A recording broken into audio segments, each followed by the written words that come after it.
Iniciamos este análisis sobre una figura realmente clave del narcotráfico colombiano post-Escobar. Daniel Barrera Barrera, el Loco Barrera. Tenemos fuentes que describen su ascenso y la verdad es fascinante. La gran pregunta es, ¿cómo hizo este hombre para tejer una red tan vasta? Una red que incluía, desde guerrilleros hasta exparamilitares. Ok, vamos a desglosar esto un poco. La idea es entender su ascenso, sí, pero también sus métodos. ¿Y por qué fue, tan influyente hasta que lo capturaron en 2012? Exacto.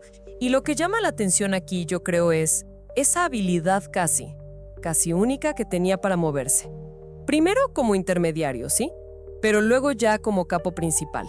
Logró conectar actores armados que supuestamente eran enemigos a muerte, ¿no? Como las FARC y los paramilitares. Todo por el negocio de la cocaína. Claro. Su historia empieza, en Guaviare, allá por los 80s. Suministraba químicos, cosas así. Pero fue la muerte de su hermano y después una fuga de prisión bastante sonada lo que marcó, el inicio de su leyenda como el Loco. Entiendo. ¿Y esa intermediación?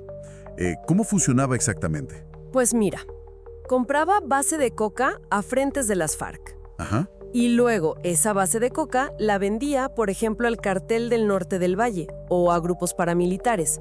Uno muy conocido era el de José Miguel Arroyave del bloque Centauros. Pero ojo, no era un simple intermediario, ¿eh? No era solo llevar y traer. Claro, había una estrategia detrás. Exacto. Demostró desde muy temprano una capacidad para negociar con todos, identificando que la cocaína era el pegamento que unía a grupos con ideologías totalmente opuestas. Fascinante. Y de ahí a convertirse él mismo en capo. ¿Cómo se da ese salto? Porque la ambición tuvo que ser enorme. Y la violencia, imagino. Sí. El punto de quiebre, fue en 2004. Ahí ya se ve su ambición. Se alió con comandantes paramilitares del mismo bloque Centauros, gente como Jorge Pirata y Pedro Oliverio Guerrero, Cuchillo. ¿Para qué? Para quitar de en medio a Arroyave, ¿no? Su antiguo contacto. Precisamente, para eliminar a Arroyave, y con eso, claro, buscaba tomar él el control, consolidar su propio poder en los llanos orientales, una zona clave. Una jugada maestra, pero muy arriesgada. Y su expansión no se quedó ahí en Colombia. Se volvió internacional. Así es. Eso fue muy notorio. En 2008, por ejemplo, colaboró con líderes de los Rastrojos, que era otro grupo fuerte. Sí, los Rastrojos. Para asesinar a Welber Varela, alias Jabón, uno de los grandes jefes que quedaban del Cartel del Norte del Valle. Y lo hicieron en Venezuela. ¡Wow! En Venezuela. Sí. Y al hacer eso, Barrera se quedó con rutas clave. Extendió su influencia desde el Pacífico colombiano hasta Venezuela, Brasil. Y las fuentes sugieren que esto, implicó cooptar a fuerzas de seguridad locales en varias partes. Corrupción, claro. Pero, tanto poder, eso atrae enemigos. Y también la atención de las autoridades, ¿no? ¿Cómo lidió con eso? Pues sí, tuvo rivales muy fuertes, como Víctor Carranza, el famoso zar de las Esmeraldas. Intentó asesinarlo, pero no pudo. Imagínate. Y además, la presión militar fue creciendo, sobre todo después de que murió su gran aliado, Cuchillo, a finales de 2010. Claro, se quedó más solo. Exacto. Y ante ese cerco, se dice que hasta consideró traicionar a otros socios, como el grupo ERPC, que eran básicamente los herederos de Cuchillo, para intentar salvarse él. La típica dinámica de sálvese quien pueda en ese mundo. Tal cual. Y a eso súmale la presión internacional. Una corte de Estados Unidos lo señaló directamente. Hubo operaciones grandes como Aguas Profundas, Vuelo Final. Le desmantelaron partes importantes de su red, decenas de arrestos, aviones incautados. Perdió contactos clave. ¿Como quiénes, por ejemplo? Pues mencionan a un tal alias Lucho, que parece era un socio en temas más financieros, una red como más empresarial.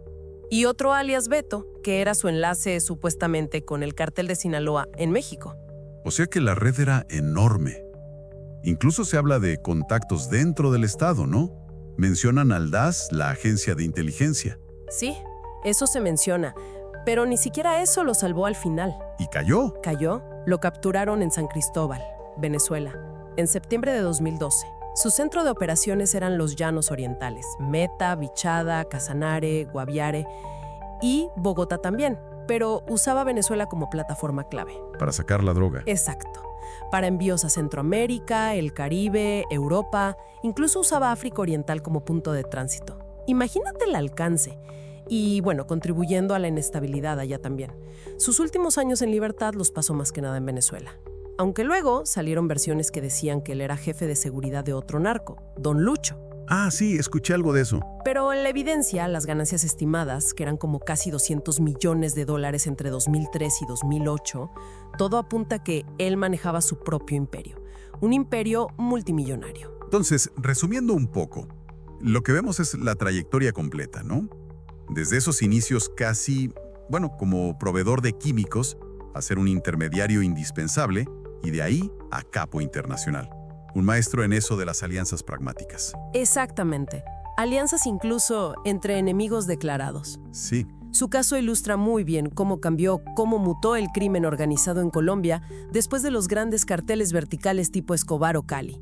Es un ejemplo de cómo se borran esas líneas entre la guerrilla, los paramilitares, las bandas criminales y presuntamente hasta sectores del poder regional. Todo unido por el negocio. El negocio ilícito como motor. El negocio ilícito. Y bueno, después de su captura, lo deportaron a Colombia, luego lo extraditaron a Estados Unidos en 2013 y allá se declaró culpable de narcotráfico y lavado de dinero en 2014. Nos queda entonces una reflexión final, quizás para quienes nos escuchan. Si pensamos en esa red que tejió Barrera, ¿no? Que era capaz de conectar facciones armadas opuestas y con esos presuntos contactos estatales, ¿qué nos dice su historia sobre la naturaleza, digamos, porosa del poder y del conflicto en ciertas zonas, donde parece que los negocios ilícitos son, al final, el verdadero motor de las alianzas por encima de ideologías o cualquier otra cosa?